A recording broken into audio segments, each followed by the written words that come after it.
Hi అండి, ఈరోజు ఇన్స్టెంట్గా ఎనర్జీని ఇచ్చే బాదం డేట్స్ మిల్క్ షేక్ని ఎలా తయారు చేసుకోవాలో ఈరోజు వీడియోలో చూపిస్తున్నానండి. దీనికోసం ముందుగా ఒక 50 గ్రాములు బాదం పప్పుని ఒక బౌల్లో వేసుకొని బాగా మరిగించి నీళ్ళు వేసుకొని ఒక గంట పాటు నానబెట్టుకోవాలండి. అలాగే మీరు పొద్దున్న చేసుకోవాలంటే ఈ బాదం నైట్ అంతా నానబెట్టుకోవచ్చండి. అలాగే వేరొక బౌల్లో ఇలా గింజను రిమూవ్ చేసి ఒక 10 ఖర్జూరాలను వేసుకొని గోరువెచ్చని పాలు వేసుకొని ఒక గంట పాటు నానేసుకోవాలండి. ఇలా నానిన తర్వాత వీటిని పాలతో సహా ఖర్జూరాలను మిక్సీ జార్లో వేసుకోవాలి. అలాగే బాదం కూడా ఫీల్ చేసుకొని వేసుకోవాలండి.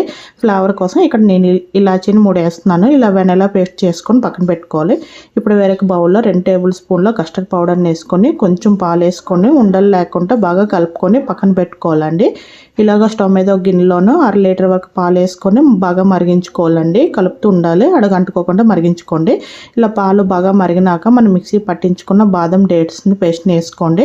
ఉండలు లేకుండా పాల్లో బాగా కలిసిపెట్టేట్టు బాగా మరిగించుకోండి. మీడియం ఫ్లేమ్లో ఒక 2-3 నిమిషాలు మరిగించుకోండి. అలాగే మీకు రుచికి తగినంత పంచదార అంటే 2 టేబుల్ స్పూన్ వరకు వేసుకోండి. డేట్స్ స్వీట్గా ఉంటాయి కాబట్టి చూసి వేసుకోండి.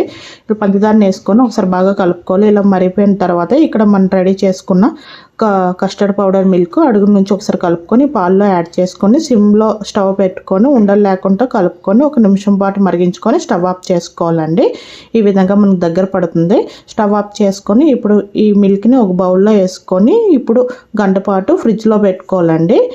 ఇప్పుడు వేరొక బౌల్లో 1 టేబుల్ స్పూన్ వరకు సబ్జా గింజలు వేసుకొని మునిగినంత వరకు వాటర్ని వేసుకొని ఒక గంట పాటు నానబెట్టుకోవాలండి. గంట తర్వాత నేను ఫ్రిడ్జ్ నుంచి తీసి చూపిస్తున్నాను.